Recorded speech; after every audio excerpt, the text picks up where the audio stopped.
Every so often you have an experience that makes you really appreciate being alive. In my case, this often involves very nearly being dead. Some years ago, I was visiting a friend in Alaska, and at the end of the trip, I had a few days left over in Anchorage. It rained the whole time, and by the end of the third day, when the sun finally broke through the clouds, I was more than ready to rent a bike and go riding down the coastal trail. This is an 11-mile bike and jogging path. It's one of the great features of the city, highly recommended by my guidebook, and my goal was to get to the end of the path, to Kincaid Park, a big wooded area where, according to the guidebook, moose sightings are an almost daily occurrence. And I thought, great, what if I could be the one to sight that day's moose? On this trip, I learned to truly appreciate the majestic moose, in very much the same way that a close encounter with a gun-toting insurrectionist helps one learn to truly appreciate the majestic Maoist. See, my guidebook had been very clear about warning about bears. What to do if you meet a bear, how to avoid meeting the bear, how to recognize different kinds of bears, and what to do if the different kinds of bears attack you. I was totally set for bears. What I was not expecting was danger from herbivores. And so it was with some surprise that I came upon the billboard warning lyrically of the dangers of moose encounters, with phrases like, and I quote verbatim, "Moose use their razor-sharp hooves to tear apart wolves and grizzly bears. What chance do you think you have?" Awesome!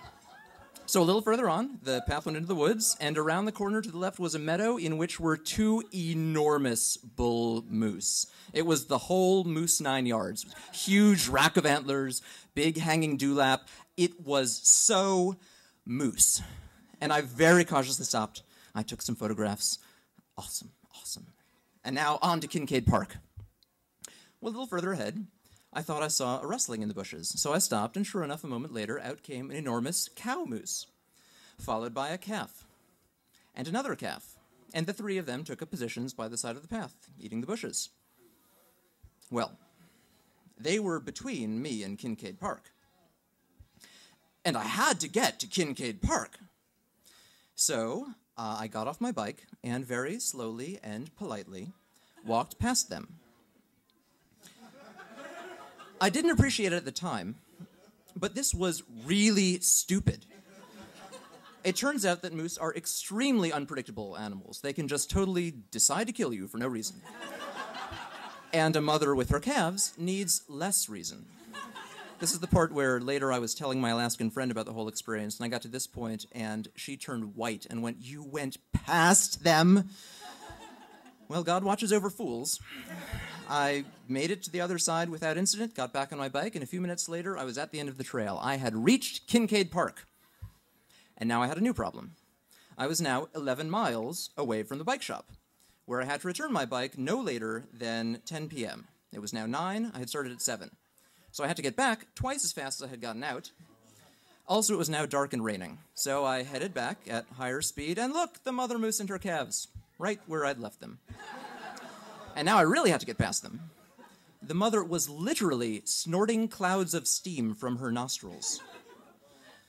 Fortunately, this time my nerve failed me, and I just stood and waited until they left. So score 1 for safety. But now I was really worried about the time, and I just started flying down the path as fast as I could go, and of course I couldn't stop and appreciate the scenery anymore, which was kind of a shame. But I was kind of hoping to get another glimpse of those two bull moose. That was so cool.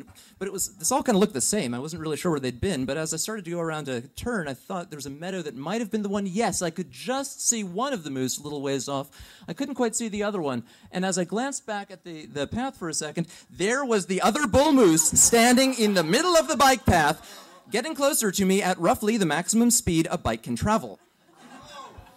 I managed to screech to a halt, loudly, a couple feet away. We looked at each other. The moose consulted his random action table, considered trample violently, and then settled on trot warily away. And I went on my way, sweating adrenaline. I managed not to get quite as close to any of the other dozen moose I encountered on my way back. And for the record, I returned the bike at 9:59. The experience really left its mark on me. For instance, sometime later I was in the Manchester airport, and they have in this airport a large metal moose sculpture. And I thought, how interesting, I will go take a closer look at the sculpture. And I started walking towards it, and the closer I got, the slower I found myself moving, until I could not physically force myself to get any closer to the statue.